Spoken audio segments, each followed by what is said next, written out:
Happy New Year. Welcome to the first episode of 2022 for the Educational Duct Tape podcast. I'm kicking off what I hope will be the best year since 2019 with Stephanie Howell. Stephanie and I are going to talk about student choice activities and Google Slides design tips. Stephanie has made a lot of student choice activities in Google Slides. I love following her on Twitter to see them, and she has some super important takeaways from her experiences over the last few years of making and using them. You don't want to miss this. Let's get to it. I'm Jesse Lubinsky, host of the Partial Credit Podcast, a part of the Education Podcast Network, just like the show you're listening to now. Shows on the network are individually owned and opinions expressed may not reflect others. Find other interesting education podcasts at edupodcastnetwork.com. Welcome to the Educational Duct Tape Podcast with Jake Miller. Hello, welcome in. My name is Jake, and I'm here to talk to you about duct tape and educational technology and how the two fit together to form a goofy metaphor, but also an EdTech integration mindset that I believe can make the selection of tech tools for your learning environment a little bit less stressful. Speaking of less stressful, I'm hoping that 2022 is less stressful than the years that preceded it. Goodness, has it been a rough ride for us educators. And I should say, if you're here listening to an education podcast right now, that says a lot about you. You are awesome. I really appreciate you. I know how hard it is for me some nights to sit down and record this. Even though I feel so passionate about sharing this with you, every now and then I have to take a break. So I really appreciate that you're still showing up and listening and doing the best for your students. And I understand when you take breaks too. But I do hope to keep delivering this content to you to help you in your endeavors of helping these children and these students and these learners that you work with. And hopefully I will bring you an episode every other week through the rest of the 2021-2022 school year.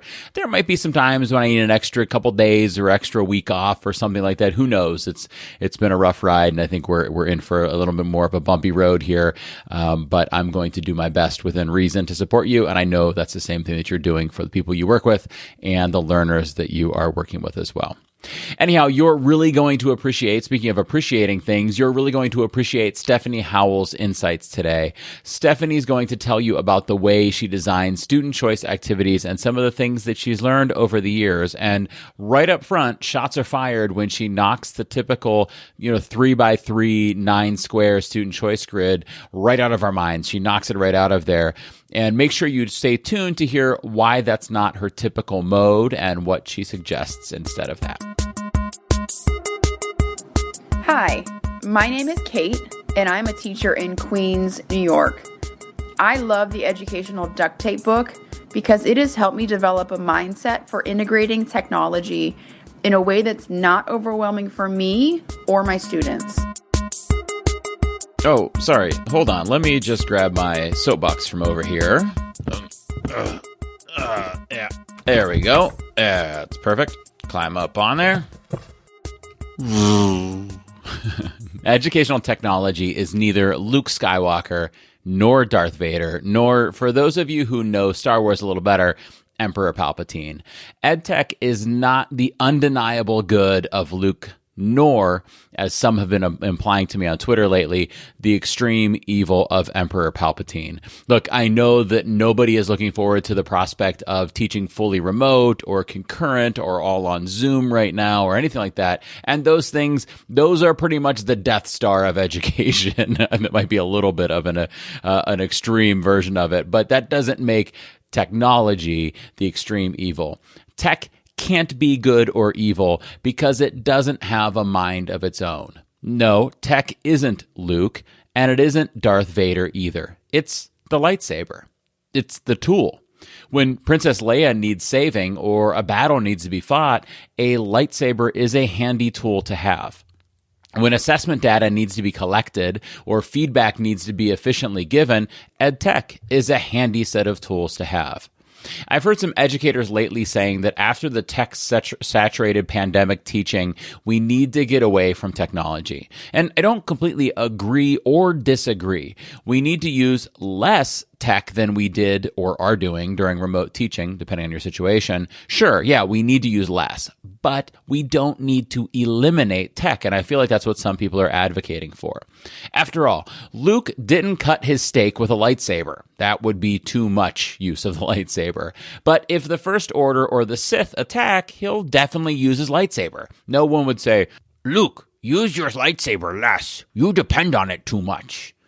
And EdTech should be the same. We don't need it for the simple tasks where tech offers no improvement other than minor conveniences. But when we're fighting against Darth Maul, you're going to need more than just a few colored pencils and some loose leaf notebook paper. You need a lightsaber. The thing about lightsabers, though, is that you'll rarely see anyone other than the Jedi use them because they have the Force. For EdTech, this is pedagogy. Without the Force, good pedagogy, those lightsabers, or EdTech, is much less useful and potentially detrimental to the goals you're trying to achieve. EdTech in the hands of a bad teacher can be like a lightsaber in the hands of Jar Jar Binks. And for those of you who don't know Jar Jar, Misa thinks that's not good. Lightsabers, of course, can be used for bad deeds, and so can technology. But in our classrooms, if we have the right intentions, the right goals, the right pedagogy, that's the Force, and we use the technology when it improves our ability to meet a goal, fighting bad guys with a lightsaber, not opening up a bag of Cheetos with a lightsaber, then we've got the chance to do great things for our learners.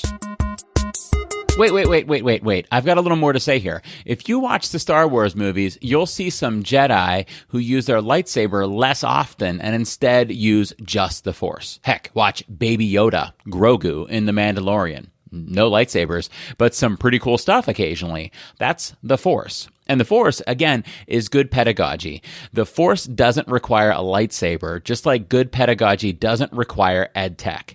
Typically, the Jedi are better off with the lightsaber than without it, and typically a teacher is better off with EdTech than without it, but it's not a requirement. They can win the battles without the lightsaber, just like you could teach amazing lessons without the EdTech. By the way, if I had a lightsaber and a bag of Cheetos, I'd totally use the lightsaber to open it. I mean, why not, right? Oh, by the way, yes, I know that Darth Vader is kind of good too, but it just worked better in the soapbox to act like he's pure evil. I know, like, spoiler alert, back to 1982 or whatever, he ends up kind of being a goodish guy in the end, but, you know, it just worked better here. So sorry, don't at me, Star Wars fans. Oh, and also, I feel so awkward every time I say pedagogy or pedagogy. Like, I can't decide which one to say. So some of the times I just say pedagogy, and other times I just say pedagogy. You just never know what I'm going to come up with. If you enjoyed today's Soapbox Moment, please consider telling a friend or sharing with your colleagues or sharing on your favorite social media site so that people can hear about this and so that we could share and support other educators and expand our adjacent possible. Later in the episode, you'll hear me answer a question that came from a member of the audience, a duct taper, and I'll be doing that in most, if not all, episodes. So if you've got a question that you'd like me to address on the show, tweet it to me. I'm at Jake Miller Tech, or email it to me. That's jakemillertech@gmail.com, or submit it on the show's Flipgrid at flipgrid.com/edu duct tape, or submit a voice message on SpeakPipe at speakpipe.com/edu duct tape. Those links, of course, are in the show notes, but anyhow, however you access them, whichever way you submit it, I'll pick one or two of those questions to answer at the tail end of most episodes. So submit your questions, and I'll do my best to follow up on them in an upcoming episode. Today's guest. All right, today my guest is Stephanie Howell. Stephanie is the CEO of GoldEDU, a Google for Education partner, a founder of Global GEG, the Google Education Group, and the EdTech lead for Pickerington Local Schools. She is key to the embedding and implementation of EdTech tools across her schools and organizations. She has a master in curriculum. A master, just a master, like you're He-Man. You have a master of the universe. She has a master's in curriculum and instruction, and you can find her mastering, sharing awesome stuff on Twitter at Mrs. Howell24, or see more of her work at goldedu.org. But here in the podcast today is Stephanie. Welcome in, Stephanie. How are you doing today? I'm great. How are you? I am doing awesome. Stephanie and I were just talking about, we're currently recording on winter break. This episode will come out. I think it's my first day back to work. Other people aren't back to work yet. But it's break for us right now. So we're both lounging, enjoying the easy life of winter break, right? Yes, winter break is wonderful. It's a nice time to just catch up and relax and reflect on kind of what happened this past year and how can we move forward. Yeah, it's funny. I do a lot of the catch up stuff. I do a lot of like the relaxing, like watching movies with the kids and stuff like that. But there's a lot of like, now's my chance to get these other things done that I didn't have time for while school was in session, you know? Yeah, definitely. Yeah. So Stephanie, I feel like you've been on the show multiple times, but it's just been as a bumper for your podcast, Get Inspired and Innovate. So now you get to do it for real, but you have been introducing the show before through that bumper. So tell us really quickly about that podcast for people who haven't tuned in yet. Yeah, Getting Inspired and Innovate was formed kind of out of the Google Innovator Academy. So Lance Key is one of my co-hosts, or he is my co-host. We met in Sydney 19. So it was a Google Innovator Academy. We were on a walk in Sydney. They would have like a nice little walking path that's right by the ocean, and it's beautiful. And so I wanted to do it. So I made my husband and Lance and his wife go on this long hike with me. I'm pregnant. And the hike, it said it was like moderate. Well, in Australia, a moderate walk is nothing like it is here. There's a ton of hills and like all this kind of stuff. And so moderately torturous is what it was. Yeah. I mean, it was beautiful though. The views were amazing and it was hot. And so that's how Lance and I really connected, was during that hike. And Lance hates that hike, I'm pretty sure. But from there, we decided that we were going to Get Inspired and Innovate. And what we wanted to do is we wanted to interview educators that were doing really cool things and share how they are doing those awesome things, and how other people can connect with them and do those different things in their classroom or school as well. And one of the parts on our podcast is like a meme or quote. And that's because of On the Walk, we both found out that we loved Grumpy Cat. So that is kind of how that all came together. That's awesome. I love that you guys were like on the hike and you're like, if we survive this hike, we're doing a podcast together, right? Is that how the conversation went? Yeah, if we get this alive. And it was funny because right after that, Chris Nessie, he asked me to be on his podcast to talk about the innovator experience. And so I went on, and afterwards, Chris was like, so you should do a podcast, because that's how Chris always, I feel like, interacts with anyone. Everybody should do a podcast. And I'm like, actually, we're thinking about it. And he was like, all you have to do is hit record. That's it. And I'm like, I feel like there's more to that, like a website. And he's like, just hit record. You're good. Have you called him back and been like, yeah, Chris, there was more than just pressing record? Yeah, I did. But I mean, he's so right, though. You just do have to hit record and just do it. Yeah. And then the other stuff just kind of comes with it. Like you just like want to do that stuff. Like as soon as you press record, it's like a snowball effect, I think is what it is. Yeah. I love that Chris push. You're like, I'm already thinking about it, Chris. So the Get Inspired and Innovate bumper is on the Educational Duct Tape podcast regularly. But one thing that's regularly on my Twitter feed is your tweets that I'm sharing from GoldEDU. You do, and the team does these awesome. It seems like they're always YouTube videos. I'm going to ask you to tell us about it here in a second, but they're awesome YouTube videos, and they kind of end with a really cool like lesson activity or template. I love peeking in there for the different choice boards you guys are creating and activity layouts that you're creating. But tell us a little bit about what GoldEDU is. Yeah, so Gold kind of started during COVID. Like I feel like we were more hybrid at this point. But one of my friends, Megan, she's on the team, and she was like, you need to start like putting all these resources that you have created or recreated somewhere. And I was like, I know, but I don't know where, and I don't have the time.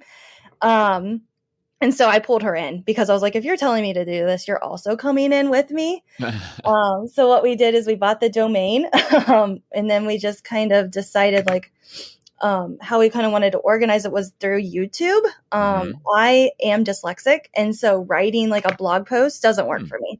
Okay. So when I try to write something, I really struggle with what comes to mind. How am I going to express this? What words am I going to use? What adjectives do I use to describe? Like I'm awful at that. And so my go-to was YouTube, because then I'm able to express my knowledge, my creations, and all of that kind of stuff through YouTube, where I'm able to use my voice and I don't have to like type out a huge description about what this resource is. Oh. So that is kind of the why behind YouTube and why that kind of started the way that it did. And then through there, we were like, we love creating resources and we love having other educators kind of join in as well and adapting those resources to fit their own needs. Because I mean, we've seen choice boards everywhere, but it's also really fun when you can do like a make and take session. Yeah. And so monthly we try to do these like make and take sessions. And so we've done choice boards, Google Classroom headers.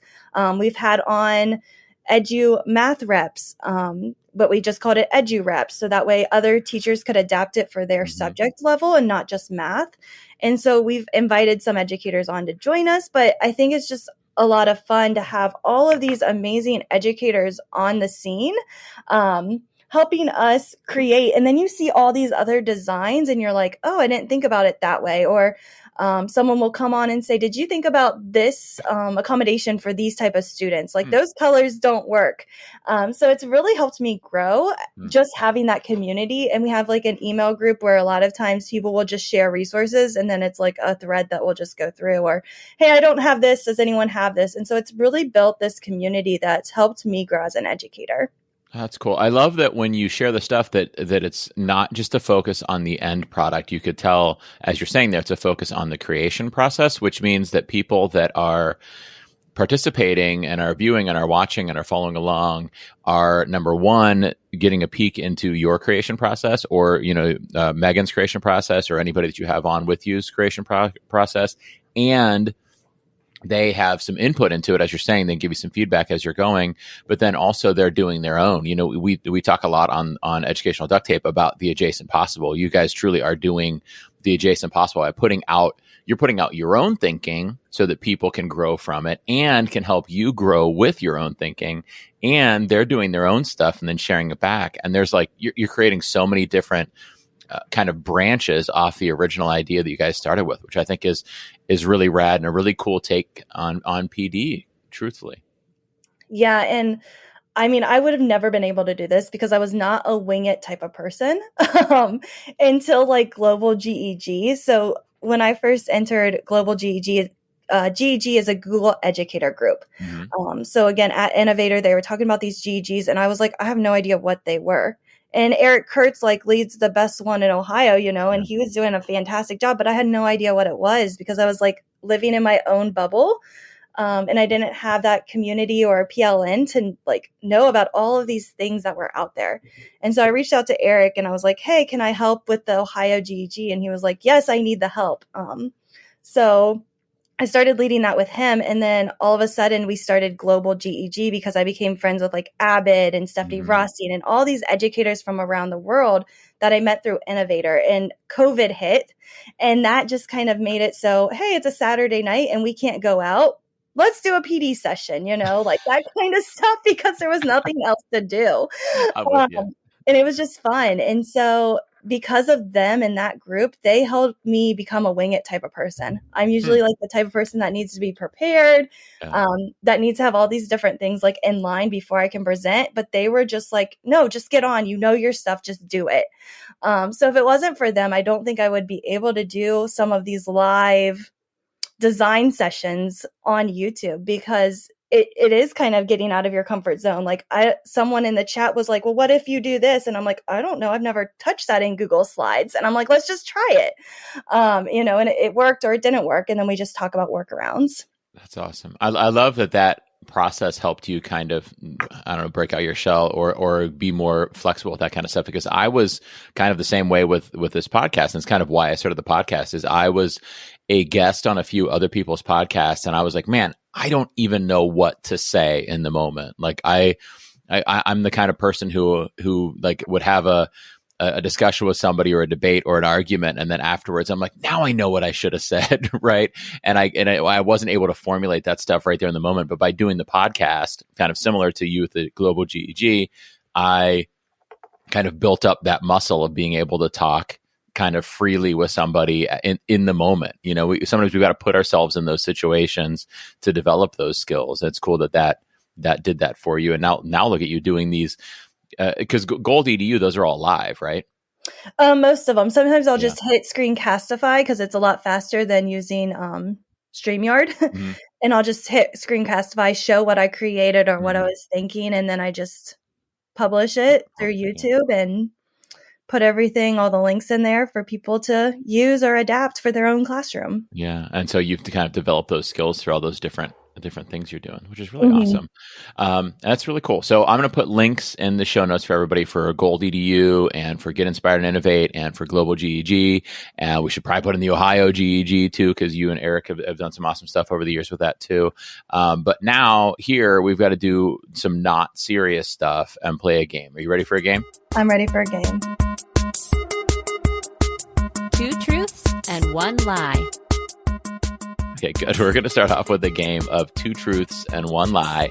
You're going to give me 3 statements. 1 will be a lie, 2 will be true, and I am going to do a horrible job of identifying the lie because I'm bad at this game. I don't know why I'm so bad at it, but you're up, Stephanie. What are your 3 statements? All right. I'm really bad at this game too.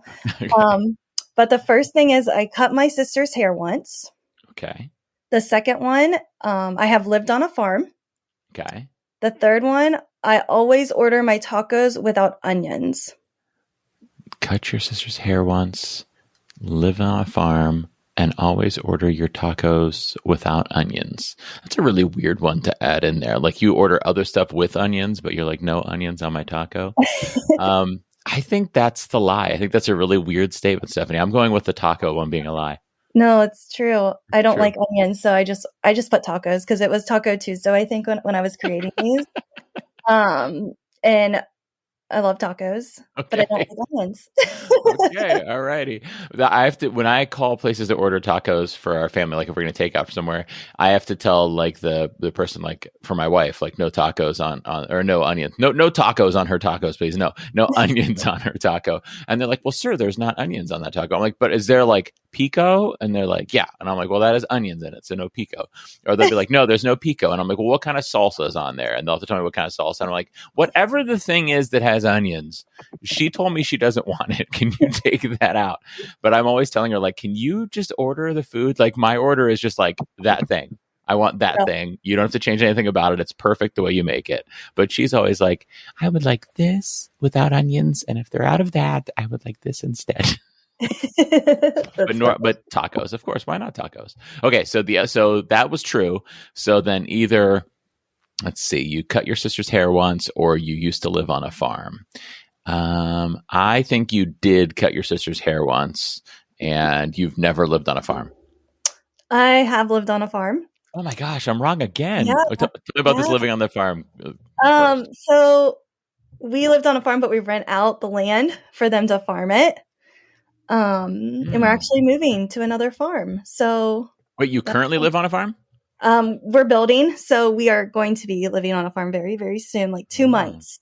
And on our old farm, we had horses, but no like cows or anything like that. But we grew beans and corn on that farm. Wow. Yeah. Beans and corn. So the lie is with that with that taco. Okay, and the lie is the haircut. You've never cut your sister's hair. I don't have a sister, so okay. I was worried that's what was going to be. But I guess the funny story is I have cut Kevin. So Kevin's my husband.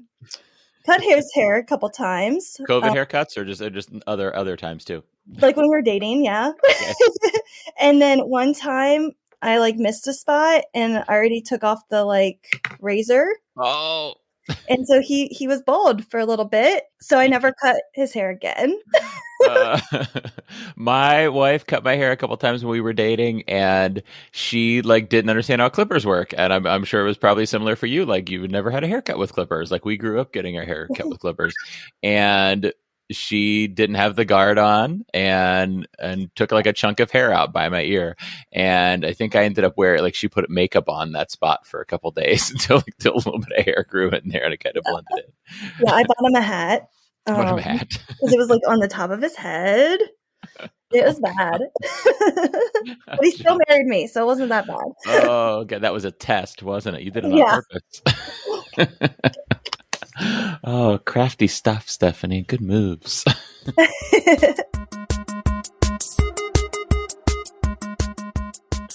Okay, let's stop goofing around and get into an educational duct tape question. So for anybody who clicked on some kind of link in the GoldEDU newsletter or over in Global GEG or on Stephanie's Twitter and were like, what's an educational duct tape question? I've never heard of this kind of silliness. An educational duct tape question is a question that a teacher might ask where I believe the best answer might be using a tool, a technology tool.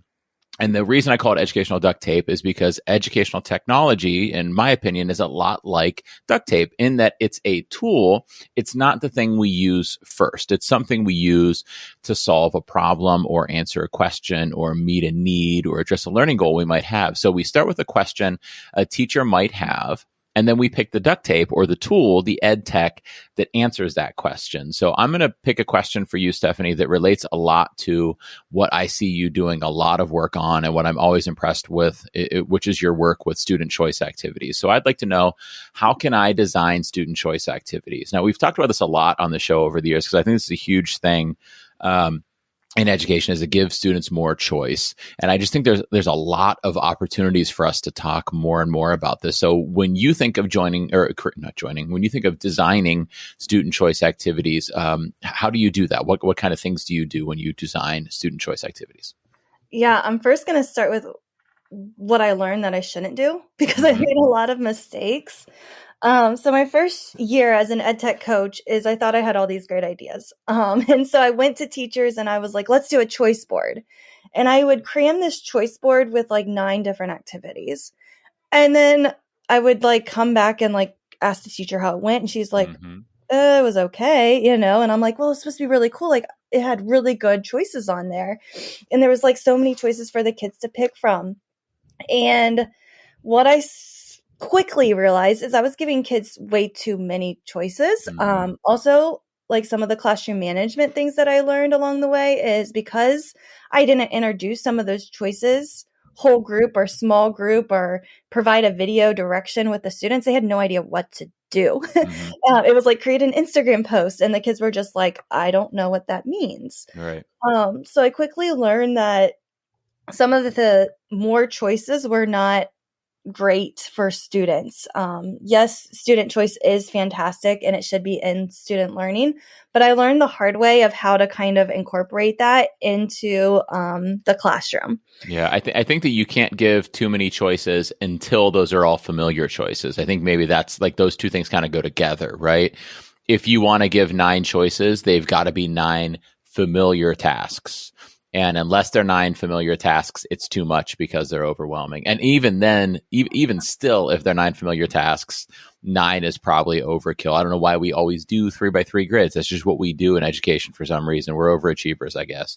But I agree with you. It's got to be less choices and they should be familiar in some way for sure. Yeah. And so I started to kind of reflect on that in talking with different teachers that I was working with on different choice boards or student voice type stuff, is we kind of sat down and we were just like, well, they have a lot of choices. And so from that, we took those choices and we kind of decided, well, we do need to teach these whole group before they go on a choice board. So we worked on that classroom management piece a lot. And we thought about, okay, what procedures need to be done before, because we were seeing a lot of student behavior acting up because they didn't know what to do. So because of that, we decided we needed some procedures in place and teaching them, where do you get the material? What do you do if you finish? What happens if you don't have a partner that's ready for that activity or whatever? So we went over some of those things with students and teachers, and that really did help. But then this year, I was on just Google searching different choice board ideas, and I found a this or that choice board. And so I kind of took this idea and kind of revamped it, and I love it. My teachers love it. They use it from kindergarten all the way up into like seniors. And so it's a this or that, and there's usually 3 to 4 different categories.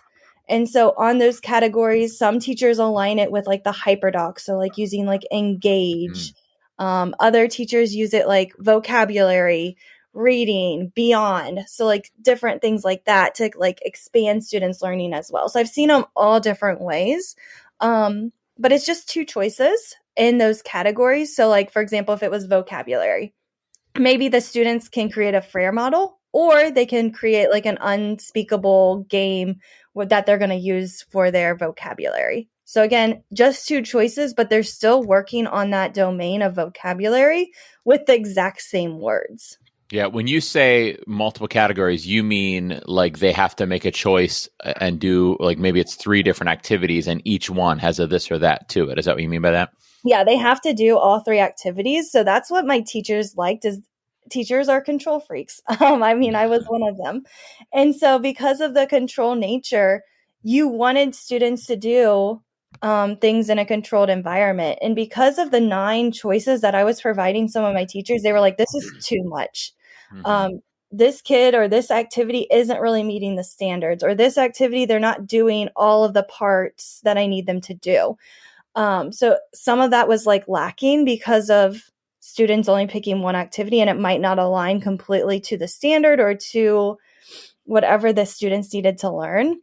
And so with a this or that choice board there's 3 different like domains that I try to help teachers focus on. So like maybe it's vocabulary, maybe it's when they're reading, comprehension, and then like a writing activity. Mm-hmm. So now you are covering each of those parts of your lesson, and you're not worrying about, did this student not do enough work, or did this student not cover something, because they're doing the exact same vocabulary words.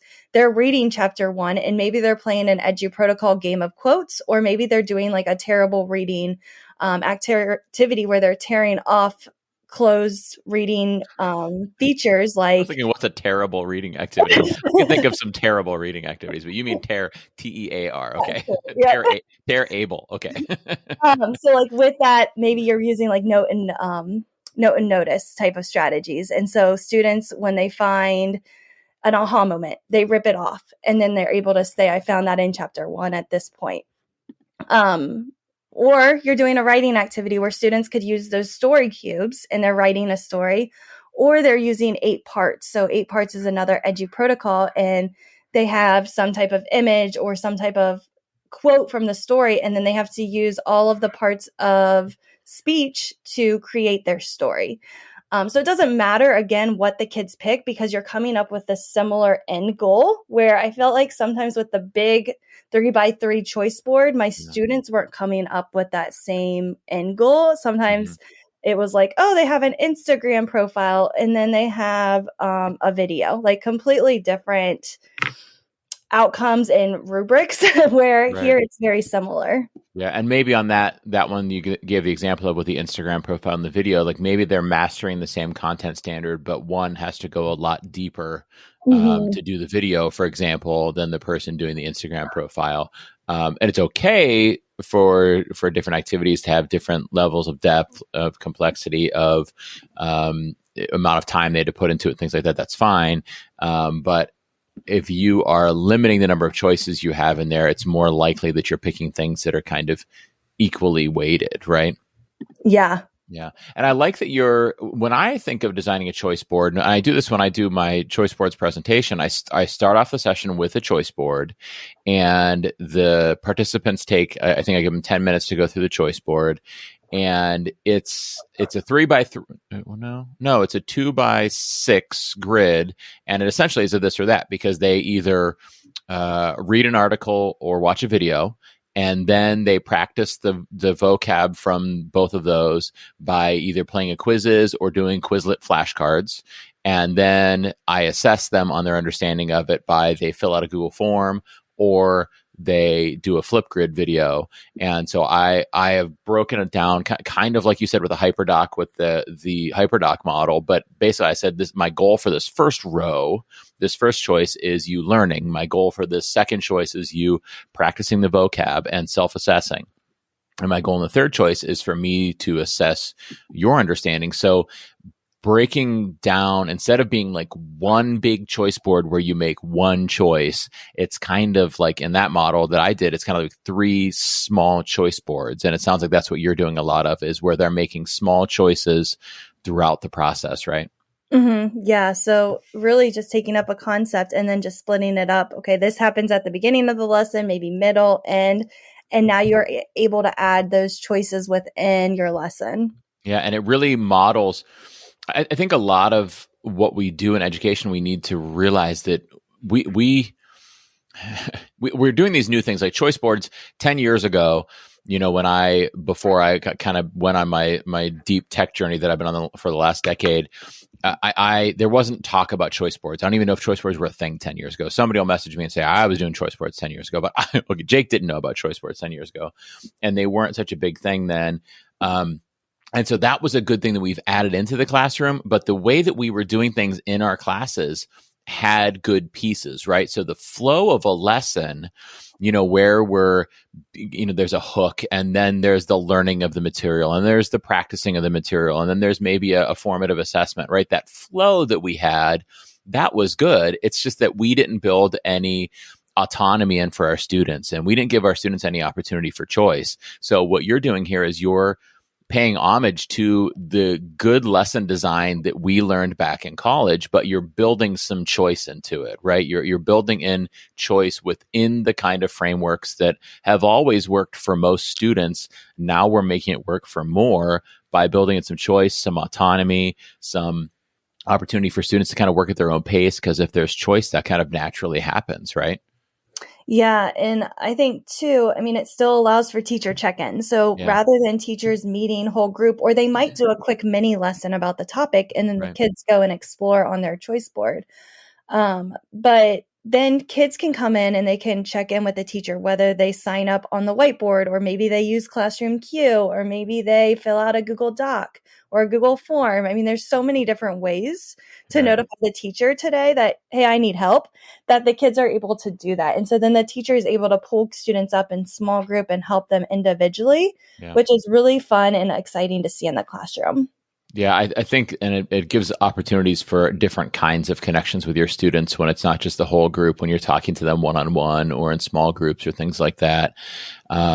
And maybe what you're learning through the choices they're making is informing that conversation, or maybe the assessment information that you're getting through what they're doing in the choice board is informing that. And you as the teacher have the power. Not only can they say, hey, I need some help now, you could say, hey, I noticed that on that Quizlet or whatever, you kind of struggled on it. So let's go over these terms together and let's practice it, right? So it gives you the freedom to put that formative assessment more into practice when you're doing it.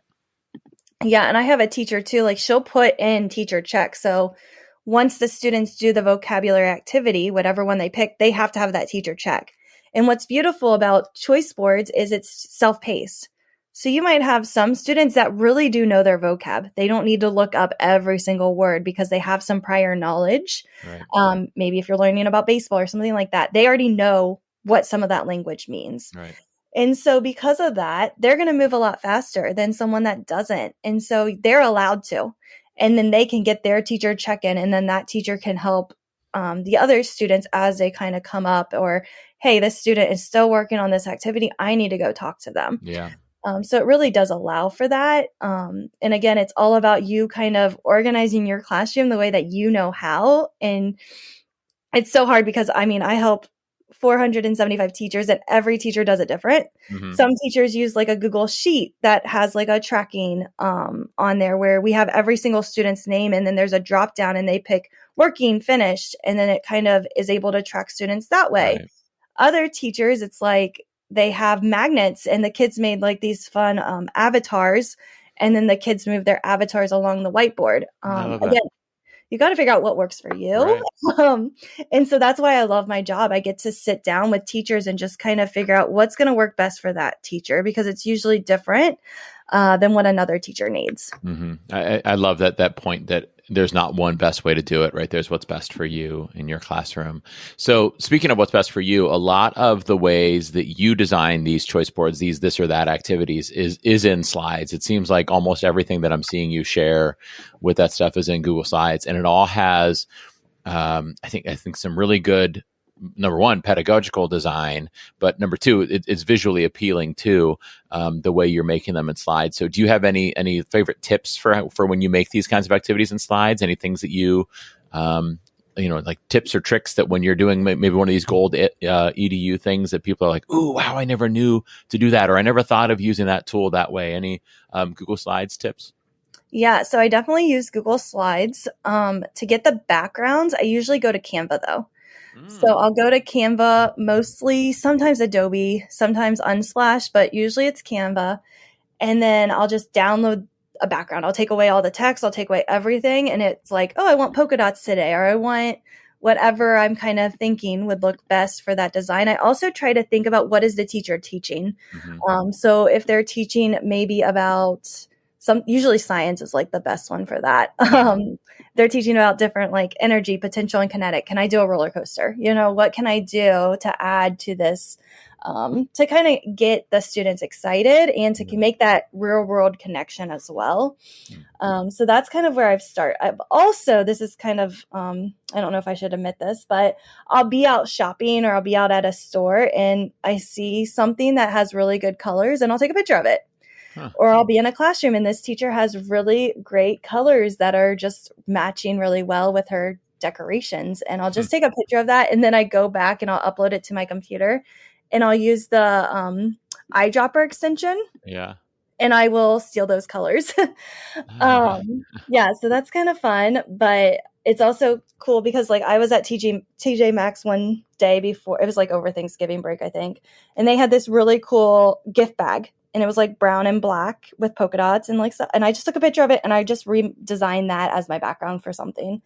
Yeah. And it's just funny to think that you can do that. You can see everyday activities. You can look at advertisements and think about, okay, what shapes are they using? What are they using to grab people's attention? And we really should be starting to use that in education. That's cool. Most of us are seeing things out there, maybe in a store or on a TV show or whatever, and thinking of how that might be a lesson or an activity. I love that you've also got this lens of what makes me like the appearance of that. Like, what is it about that thing that I like the look of, and how can I utilize that too? Yeah. And so that's kind of how I will start to think about design is like, what is the teacher teaching? How can I take that content and have the design added onto that? And then just looking at different color palettes on Canva. They have Canva Colors has some. You can just do a quick search. There was one day I wanted like green plants. So I just typed in green plant colors and there's like this huge color palette on that. And then another tip is just kind of layering. So being able to, if you're doing maybe a grid, using a table so it's exactly perfect. I like to use tables and sometimes I'll hide the lines so that way everything's aligned and centered. And then using like circles, maybe to add like the oars in there or using different lines, just adding different colors and shades can really help things pop. And then also just seeing other people's designs. That's where those make and takes come in. Like we did a make and take on the this or that choice board. And Nadine, she's really good. She's also on Twitter and she created this or that board and her stuff is like, it has a different way that she expresses herself, through design. And so I see that and some of my teachers love her design. So I'm just like, hey, we'll use what she's got as her template and customize it for your classroom. And that's what's so great about that Twitter world is, take it and adapt it. I feel like a lot of people, there's not too many people I know that are like, no, don't do that. But majority of people on Twitter who are sharing or in our community are very much like, yes, take it and adapt it. Just reshare what you create. I agree. Yeah, I love that about our community. The funny thing as you're saying this is I'm feeling a little bit ashamed of my own lessons and activities in my classrooms because I this is my second year in the science classroom, and right now, like all of my slides, not all of my slides, but almost all of my slides, normally they're like for Pear Deck or something like that, are the default white background, black text. And I've had a couple of students be like, Mr. Miller, you should try out, there's this site called Slides Mania. Or have you ever heard of Slides Carnival? And I'm like, actually, yes, I have. Like they just don't understand. Like, yes, I like share those templates all the time online. But I'm just so focused on getting the content in there. So for the people listening who are like, I don't have time to put in the perfect color choices. I think that's understandable and okay. And I know with my activities, like those are things that I'll add in the future. Like next year, the activity's ready. It needs some tweaking, right? Maybe I need to add in a little more choice, but then I can also level up the the design applications like you're talking about, but also your teachers are so fortunate that they have you to kind of collaborate with, right? Where they bring in their expertise and their content and knowing what their students like and can do and things like that.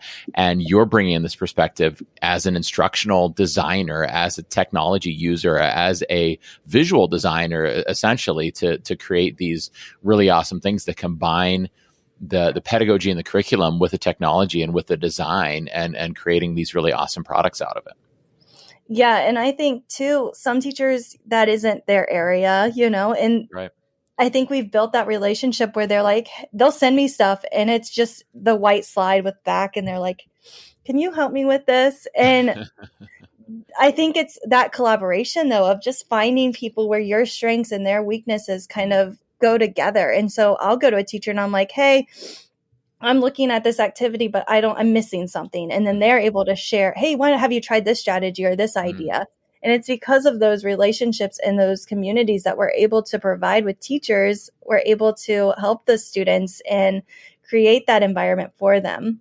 Yeah, that's really good for the coaching relationship there too. For those listeners who might be an instructional or technological coach, that idea of it's a collaboration. It's not a me training you or something like that. It's a me bringing my skill set to the table and you bringing your skill set to the table, us recognizing where the other person can support us, and together creating this thing that's kind of better than the sum of our parts, right?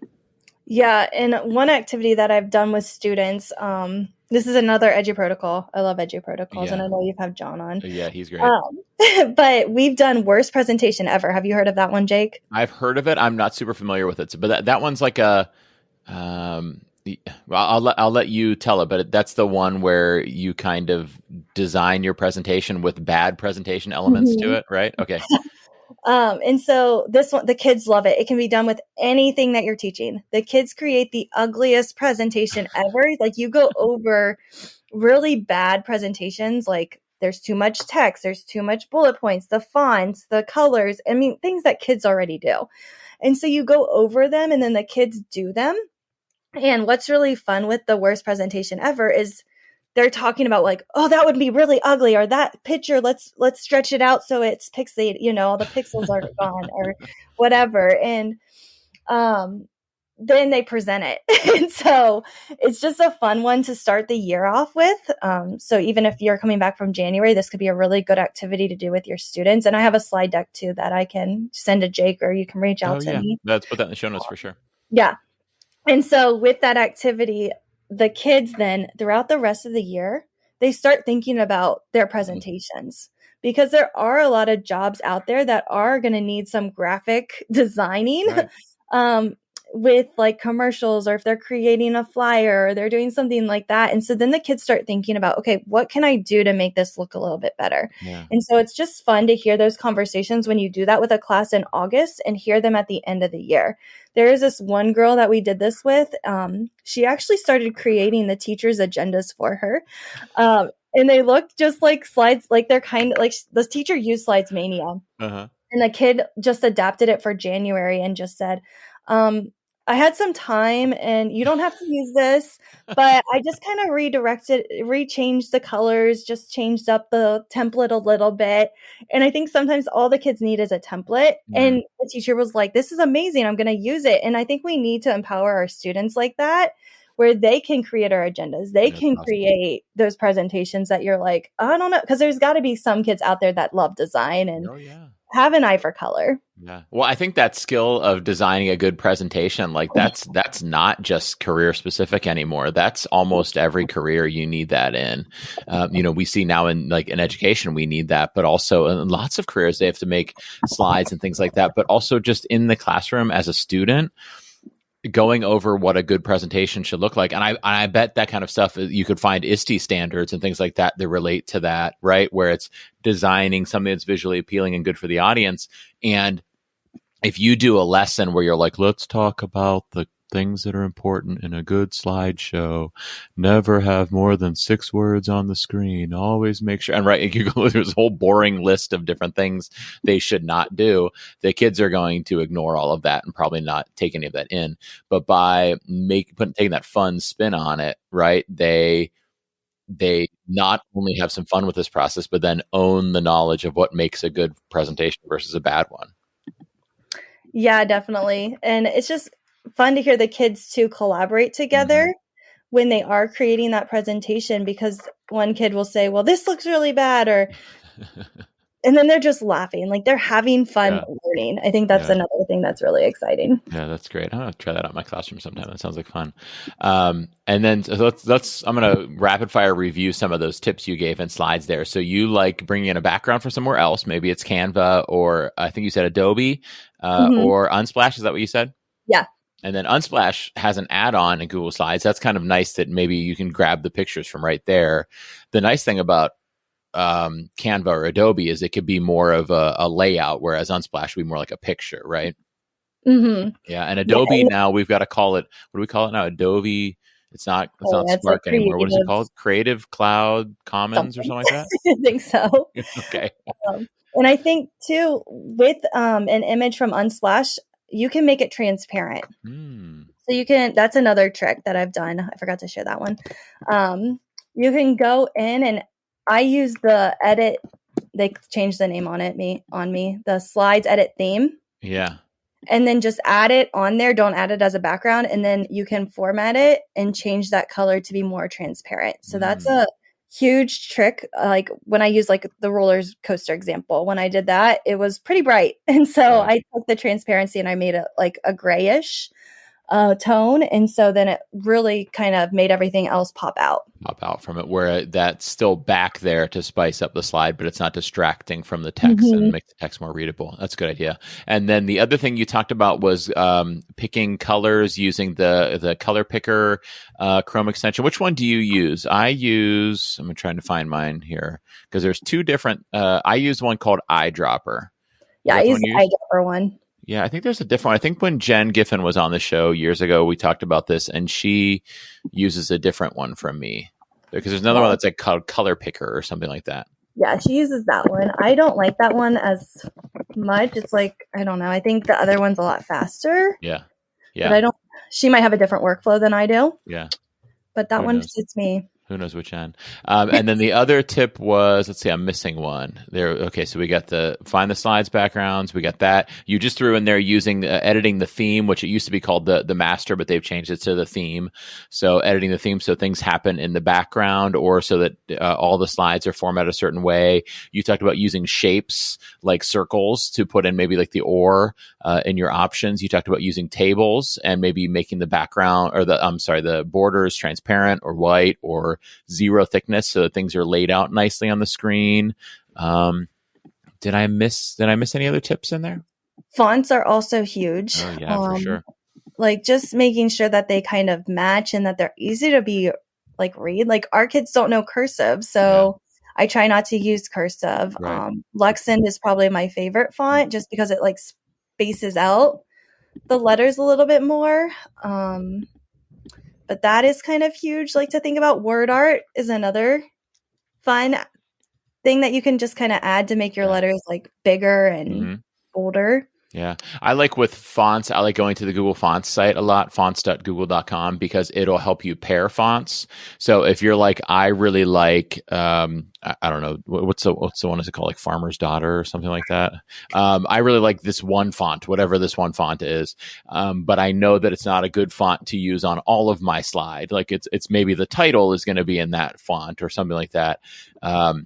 What can I use with it then for the rest of it? And then you go to this site and it says, well, that pairs really well with Roboto or Open Sans or whatever font goes really well with it. Or if you're like, I want to use Lexend, but maybe what's a more of a display font that I could put alongside. You can go to that site to find good fonts to put together.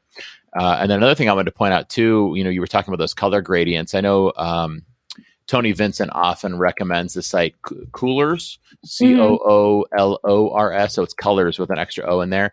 And that gives you palettes in there. So if you aren't like Stephanie and find these color palettes out there in the world and on gift bags and things like that, you can go to Coolors and you just click start the generator, and it'll say like these five colors work well together. And if you're like, well, no, I don't like those 5 colors, you could then shake it up and try a different one. Or if you're like, I like this color, but I want to see what else it goes with, you can make it, kind of mix up a different set of colors and find a neat palette using that tool. So that's a nice one to use there too. I think that, Stephanie, you are a wealth of information. So you're teaching us about choice boards and about these activity styles, and then also giving us all these Google Slides tips and tricks and hacks. Really cool stuff.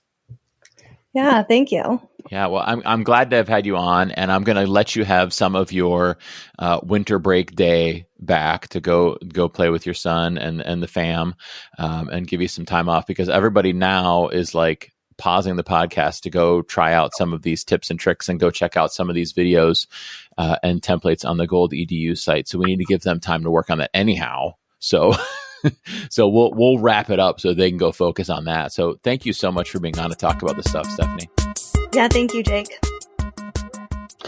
Hi, my name is Jason Reagan, and I am a design teacher from Incheon, South Korea. I love the educational Duct Tape book because there's so much in there about formative assessment and the different ways you can use it.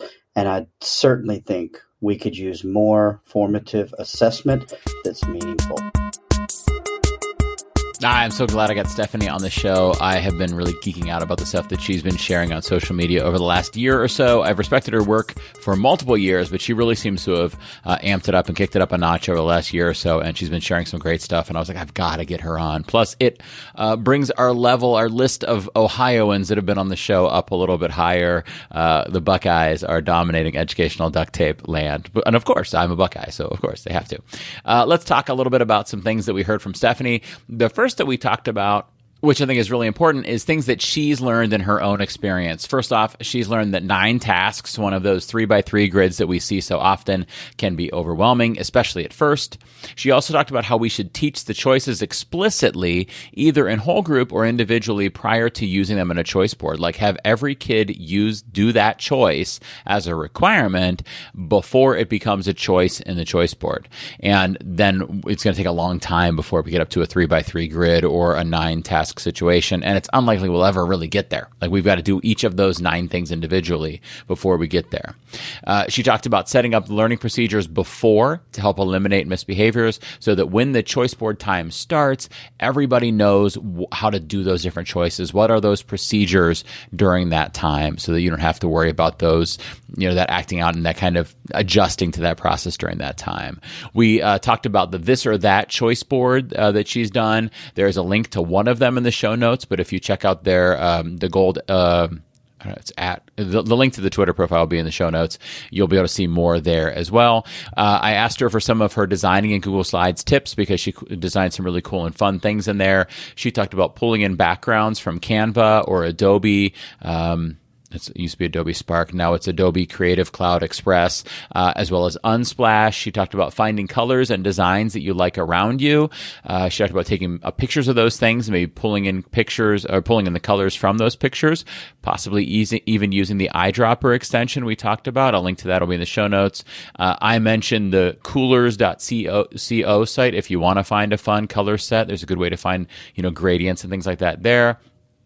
She talked about considering the topics of a lesson to help inspire how you design things. She talked about using fonts mindfully and using the Lexand fonts. And I also pointed out the fonts.google.com site that helps you pair fonts. So if you select one decorative font, it'll pair a font that looks good with it.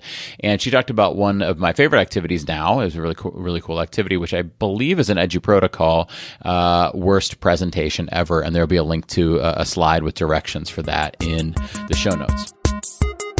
Last but certainly not least, time for my favorite part of the show, which is the celebration of the adjacent possible. As I've mentioned before, adjacent possible is the idea that whatever you do, whatever you try, whoever you talk to, whoever you listen to, wherever you go, opens you up to new adjacent possibilities. Things that are possible for you that are right next to, just beyond where you currently are right now. They are adjacent possibilities. They are adjacent to what you're already doing. And these connections and discussions between me and you, and me and the guests, and you, between duct tapers, between educators, those open up all of our adjacent possibilities.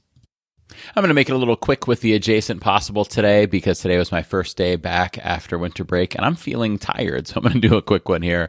But in the next show, I'd love to have some questions to answer and some Flipgrids to play and some Apple Podcast reviews to read. So please track one of those things down and give me some content to stick in there next time. For today, I'm just going to shout out some of the new or recent hashtag EDU duct tape tweeps. These are people who have tweeted about educational duct tape and use the hashtag EDU duct tape in the time since our last episode, which was the Nairi Clark episode. Although actually, I think I did some shout outs in a recent bonus episode. So I think it was between the bonus episode and now. But those recent tweets are Christy Holler at Mrs. Holler, HOLLAR, at Cameron Ross 3, our friend John Hartman at Hartel 30, at Holy Trinity _LC, recent guest of the show, Stacy, well, not recent, but previous, multiple-time guest of the show, Stacy Roshan at Buddy XO, at Danae Acker, and Adam Cobb, who is at ACobb1991.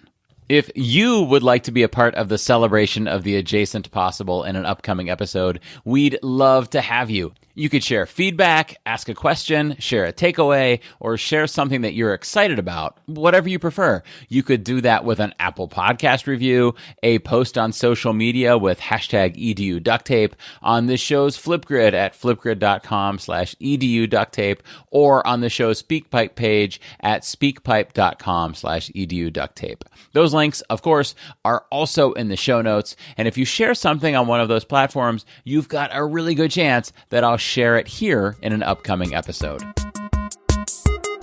All right, last but finally not least, it's been a long day. Last but finally not least, like it used to be least, but now it's no longer least.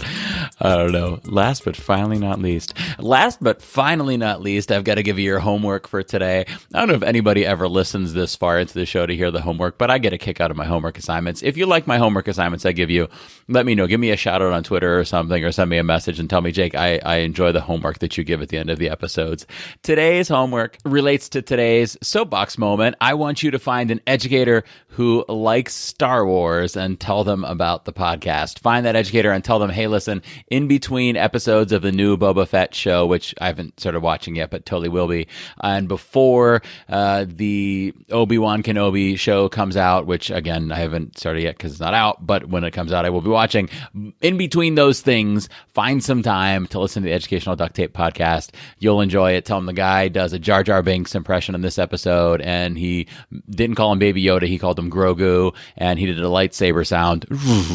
No, the other one was better. No, my one earlier was better. I don't know. I'm losing my lightsaber sounds too. I don't know. Mr. Jar Jar Binks likes lightsabers. My Jar Jar Binks is getting worse too. I don't know. Guys, I think I just need to go to bed. Your homework is to find an educator who likes Star Wars and tell them about the show. Okay, that does it for today's episode. Check the show notes for details about signing up for my newsletter, joining the Duct Tapers Facebook group, inquiring about having me speak at an upcoming event, getting some podcast stickers, and more. And don't forget to do your homework. As always, as a parent, I'm grateful for the work you do, and as an educator, I'm proud of your dedication to lifelong learning.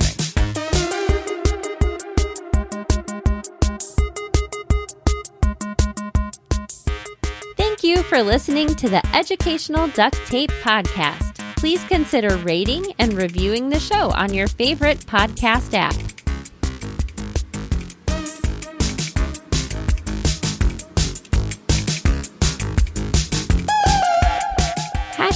#EduDuctTape.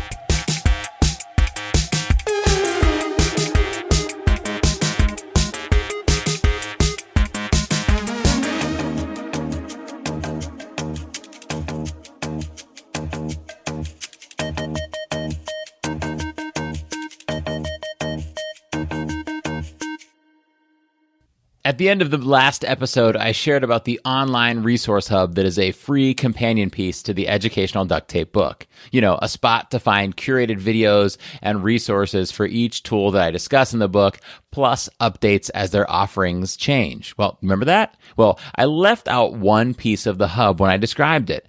It's also a place where duct tapers, the book duct tapers that is, can discuss, share, ask questions, and even, as our Paw Patrol friends say, yelp for help. Yep, you can comment within the hub to share your own takeaways or resources and to grow alongside those other readers by asking those questions. I always loved the sharing and connecting that went with the hashtag #EduDuctTape Twitter chat. I don't know if you remember that. It was a lot of fun. I miss those. So I wanted to channel that in the book. Grab your copy, head to the online resource hub that's linked in the book, and start connecting with other like-minded educators.